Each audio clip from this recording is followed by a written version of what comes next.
Então a gente cresce, chega na fase adulta e vê que as fadas madrinhas somem como um passe de mágica. Às vezes a gente quer o poder dos heróis e eles também não chegam hora nenhuma. Como fazer para na fase adulta, na vida real, de verdade, conseguir ter uma vida tranquila e bem programada? É isso que a gente vai conversar hoje nesse vídeo.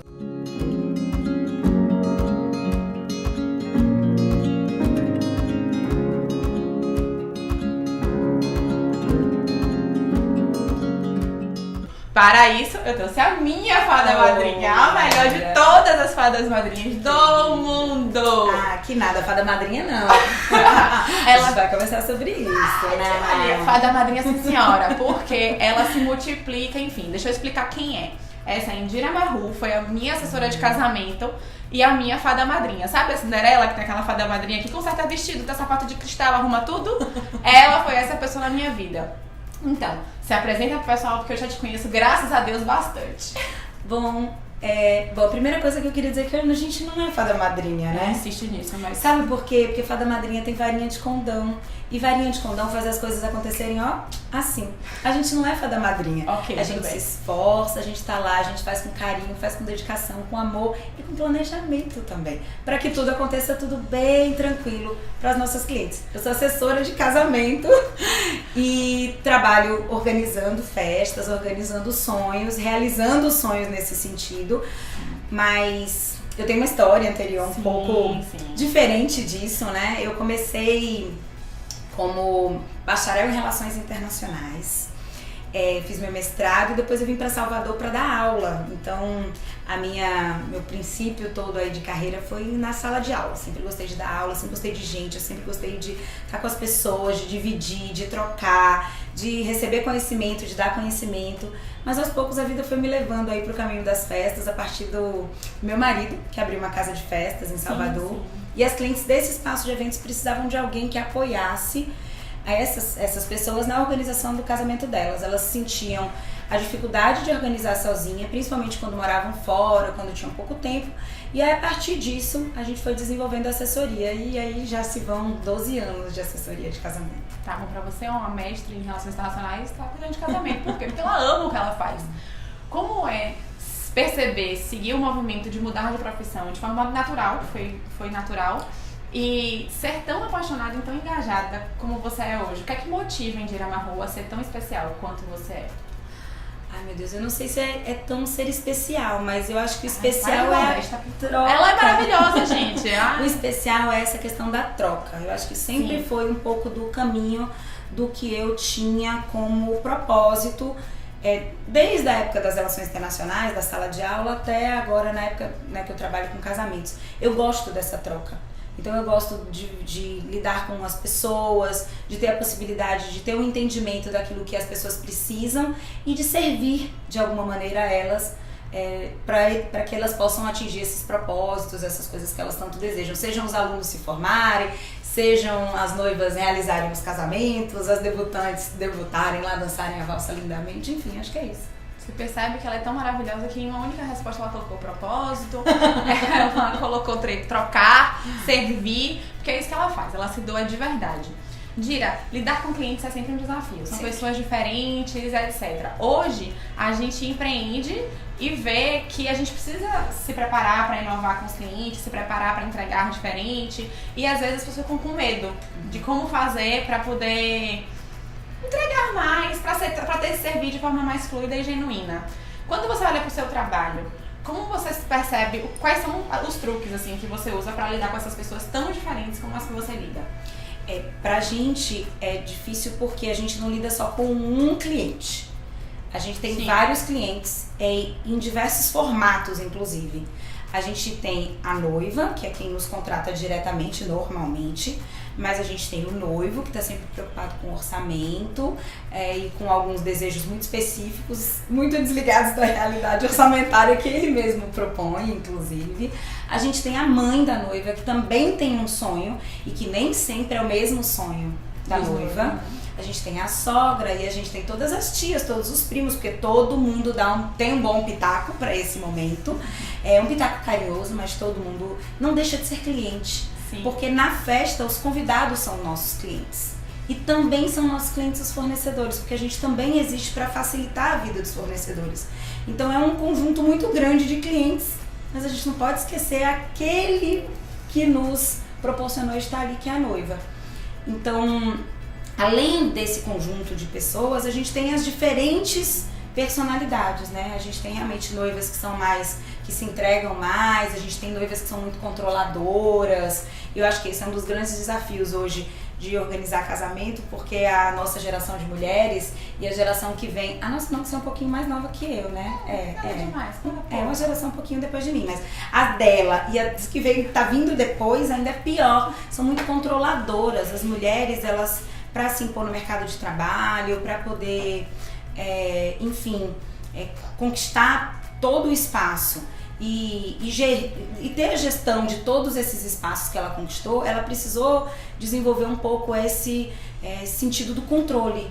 Então, as minhas clientes, elas vêm muito nesse sentido de tentar controlar a festa, de tentar botar um elemento de personalidade. Então, eu quero que seja assim, no dia tem que acontecer assim, no dia eu desejo assim.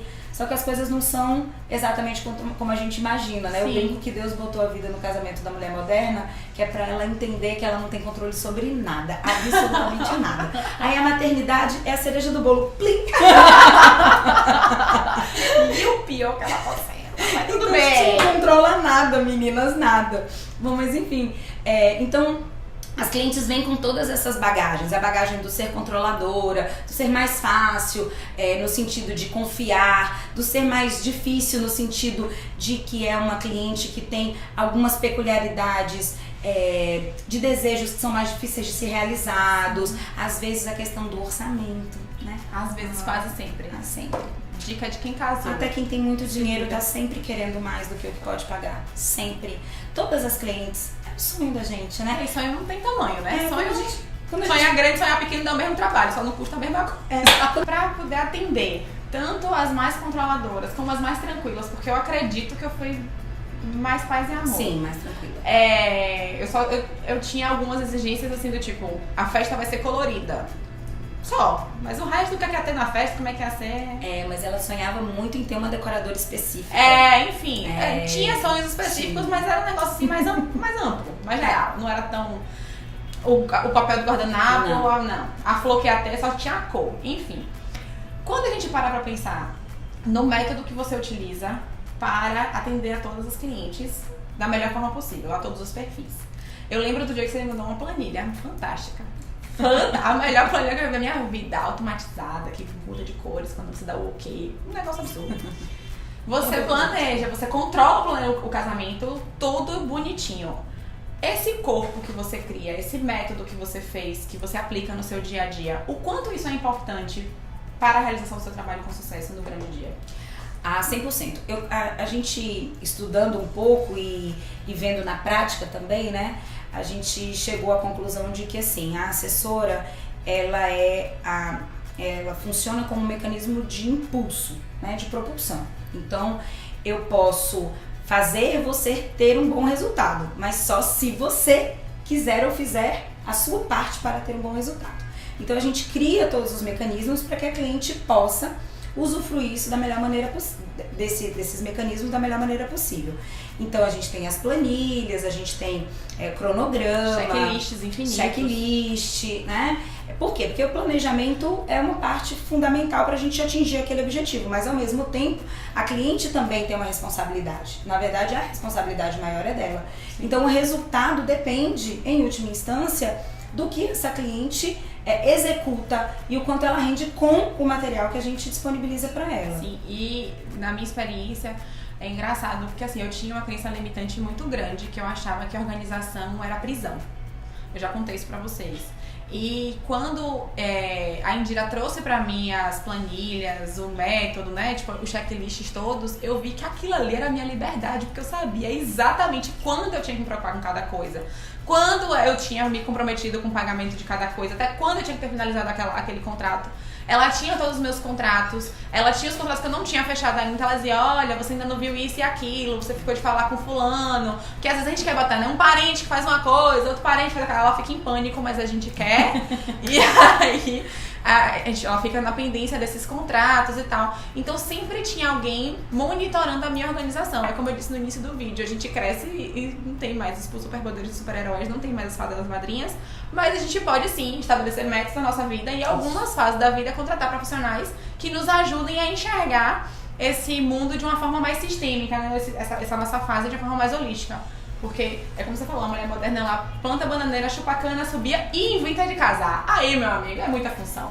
As clientes ficam sempre muito mais tranquilas quando ela entende que ela vai conseguir fazer tudo ao longo do tempo que ela tem de uma maneira natural, porque é natural. Organizar um casamento, organizar uma festa, ou fazer qualquer outro grande passo, grande mudança na nossa vida pode ser natural. E as pessoas acabam ficando um pouco angustiadas, Sim. em pânico e tal. Então, quando elas incorporam essa tranquilidade, é muito engraçado, Gi, porque as minhas clientes chegam assim na semana do casamento e as tias estão todas assim, você não tá nervosa? Elas falam, não. Eu tava de boa. Eu tô tranquila. Se você tem certeza que você não tá nervosa, eu tenho. Mas se você quiser, eu digo que eu tô nervosa, só pra você ficar tranquila. É tipo isso. Porque assim, na semana do casamento, você ela programa tudo pra que você tenha finalizado até a quinta-feira anterior.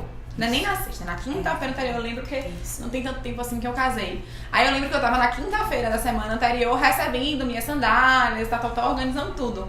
Aí chegou na sexta, quando realmente falta uma semana pro casamento, porque no meu caso eu casei no sábado, falta uma semana, não tinha mais nada. Chega a aparecer quando eu era noiva, eu tinha que só buscar o vestido. No meu caso, buscar o vestido foi uma emoção, mas aí essa conversa no outro dia.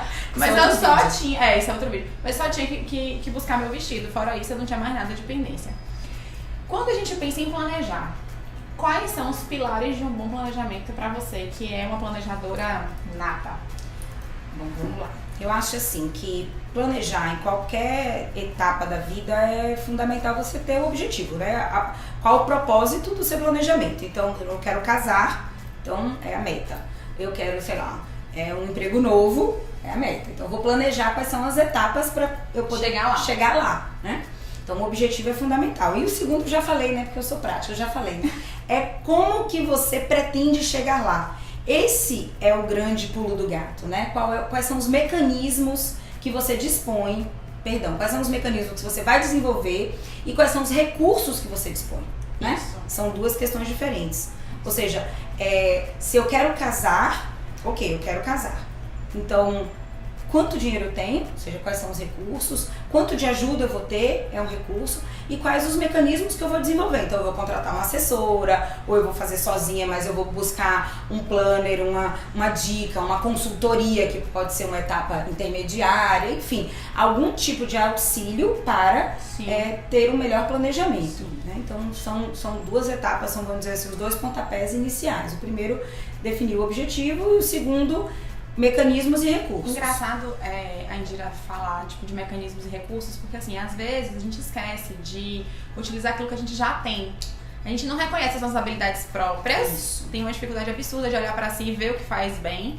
Então, assim, uma coisa que pode ajudar muito as noivas do casamento, já que a gente tá falando de casamento, eu tenho habilidade artística, então eu quero fazer as coisas do meu banheiro, por exemplo. Você vai economizar. Se você fizer ao longo do tempo, você realmente vai economizar e não vai se estressar pra fazer. Então é tudo uma questão mesmo de planejamento, do tipo, eu preciso contratar as coisas de banheiro, que até coisa de banheiro de contrato, isso, até tal data. Então eu consigo fazer isso com as minhas habilidades artísticas até aquela data. Se a gente vai procurar um novo emprego, é a mesma coisa. Eu quero me candidatar para aquela vaga X, essa é a minha meta.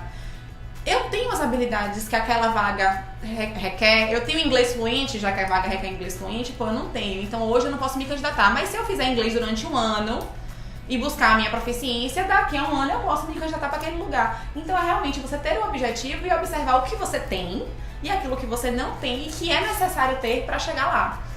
Terceira dica, vamos lá. Temos mais?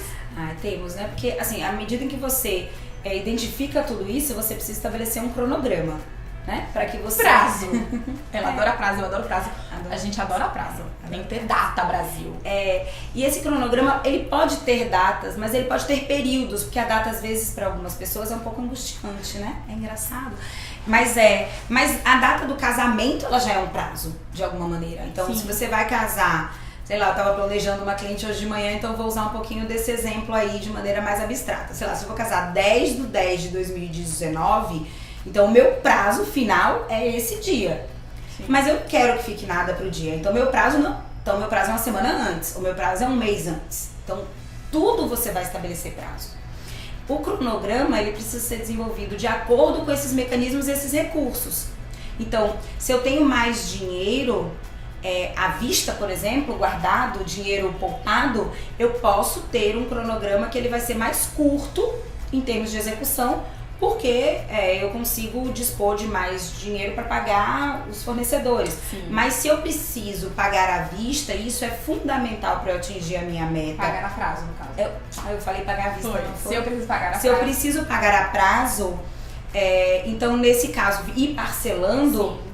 a gente vê a necessidade de um prazo maior para a execução desse objetivo. Então o cronograma ele é de acordo com os recursos que você tem, se você tem mais, menos, se eles estão poupados ou se eles não estão, se você vai obter ele ao longo do processo. E desses mecanismos também. Então, quanto de participação você vai ter, se você vai ter apoio, se você não vai ter apoio, se vai ter que fazer tudo sozinha, não pode ser angustiante, né? Tem que então, ser prazeroso. A fase de organizar tem que ser casamento é bem prazeroso, legal. tem Então, que ser assim, prazeroso. a gente tem que conseguir aproveitar. É. A gente já estabeleceu a meta, a gente já identificou as habilidades e os mecanismos que a gente tem, a gente já definiu prazos e agora falta a última coisa. A gente precisa acompanhar tudo que está sendo feito. De verdade. Não faz um papel e larga o papel. Pelo amor de Deus. Não, e é isso que a gente faz, que você falou, olha, então ó, eu vou fazer o bolo, vai ser o bolo da minha tia. Minha tia é uma ótima boleira. Eu tenho um pouco de pânico disso, depois a gente pode conversar. Ela tem real. Se a tia é realmente uma cake designer, uma confeiteira, ok. Enfim, eu sou sobrinha tipo de a uma... Mari, que a mãe era confeiteira, e aí tive tinha 500 bolos no casamento. eu tive uma noiva que a mãe dela é uma das Maravilha. maiores confeiteiras da Bahia, então... Ela, ok, o bolo era da mãe. Você bota lá, bolo da mãe. Mas não é só isso. Mesmo sendo a mãe, a gente precisa acompanhar. Sim. Porque não necessariamente a mãe está ligada nesses prazos ou está pensando em definir o modelo, em harmonizar com a decoração. Não no caso da mãe, mas da mãe da mãe especificamente. No caso que a gente citou, Mas a tia, ou se você vai estabelecer como, por exemplo, meta, eu quero contratar a banda X. E a banda só abre a agenda depois de um ano. E você tem 1 ano e meio para organizar o casamento. Então você não vai poder contratar a banda ali. Não é só definir que eu quero contratar aquela banda, colocar ela no cronograma. Você precisa acompanhar, pedir o contrato, cobrar o contrato, depois cobrar a execução desse contrato. Né? Então o dia ele é essencial também. Então a gente precisa acompanhar para que a gente veja se aquela meta que a gente estabeleceu lá atrás está realmente sendo atingida, né? Se a gente está alcançando aquela meta que a gente buscou. E assim, acompanhar o planejamento também é muito importante, porque às vezes alguma coisa pode sair do controle. A gente quis muito aquela banda um ano depois, só que a gente gastou todo o dinheiro do caminho, ninguém mandou a banda demorar demais para abrir a agenda, e aí a gente vai ter que mudar o plano. Ok, tipo, eu escolhi todas as outras coisas, investi naquelas outras coisas, e agora eu preciso de uma banda mais em conta. Vamos mudar o plano, porque às vezes a gente diz assim, eu quero uma coisa X, e aí no caminho percebe que aquela coisa não faz mais sentido. Tudo bem, o planejamento ele não é estanque, ele não é amarrado, ele é necessário, porque ele é o trilho, ele é o caminho, é o meio pelo qual a gente vai atingir o nosso objetivo, sim, só que a gente pode fazer mudanças básicas. Eu costumo dizer para as minhas noivas que o cerimonial do dia do casamento não é uma camisa de força. Da mesma forma que o planejamento ao longo do processo não é uma camisa de força. Sim. Não é algo que te amarra, não é algo que te obriga. É algo que faz com que você, sabendo do que você vai precisar fazer, sabendo quais são os passos, você tenha liberdade para escolher, inclusive. As pessoas têm muito mais liberdade de escolha quando elas fazem um bom planejamento. Elas sabem dizer, aqui eu consigo economizar e aqui eu vou poder gastar mais. A minha cliente de hoje mesmo fez isso. A gente tem uma meta orçamentária, e assim, ela te lembra disso todos os dias. Então, você quer muito? Tá bom. Você lembra do quanto você me disse que você tem de orçamento? Ela é ótima pra isso, é uma memória maravilhosa. Porque estourar o orçamento faz parte, inclusive, dessa liberdade. Mas se é uma liberdade com conhecimento, é uma liberdade bem exercida. Mas se é aquela liberdade que você... tá vendo por que eu amei? O que eu amo? Que eu não largo nunca mais na vida? Cadê essas coisas? É uma liberdade muito bem exercida, porque planejar é isso, ser livre de forma responsável. É isso, ser livre de forma responsável. Então, ok, eu posso depois desejar uma banda maior ou melhor, eu posso começar planejando um casamento sem banda e começar só com DJ? Pode, claro que pode. E no meio do caminho, poxa, eu queria tanto uma banda. E aí agora você vai ficar amarrada nisso? Não. Poxa, entrou um dinheirinho, ou eu ganhei um presente, ou eu tenho a possibilidade, eu vi que eu consigo avançar. Se aquilo não for te gerar uma dor de cabeça no futuro, poxa, que ótimo, vamos abraçar, né? Mas você sabe que aquilo ali tem consequências orçamentárias, tem consequências no planejamento como um todo. Isso faz com que você tome a sua decisão com toda a tranquilidade do mundo. Dira, muito obrigada. Gica, sempre um prazer, A gente adora, né? A gente podia passar o dia todo aqui. A gente fala pouco, quando a gente se encontra, a gente quase não fala. Não, nadinha. A gente fala pouquíssimo. Gente, se inscreve no canal, eu espero que você tenha gostado desse vídeo. Se quiser que Indira volte, eu tive uma ideia, inclusive, fazer um vídeo com a gente esboçando um planejamento. A gente pode fazer, que legal. Vai ser bem legal, eu gosto. Se quiser Indira de volta no canal, vai ser volta Indira, hashtag aqui nos comentários. Curte, comenta, compartilha, segue a Indira lá no Instagram. Indira Marru Assessoria. @ Indira Marru Assessoria. A gente vai colocar aqui Bota embaixo. Aqui meu nome, enfim. Esse nome chique, nome de gente fina, enfim. Beijo, obrigada e até o próximo vídeo. Obrigada. Te valia.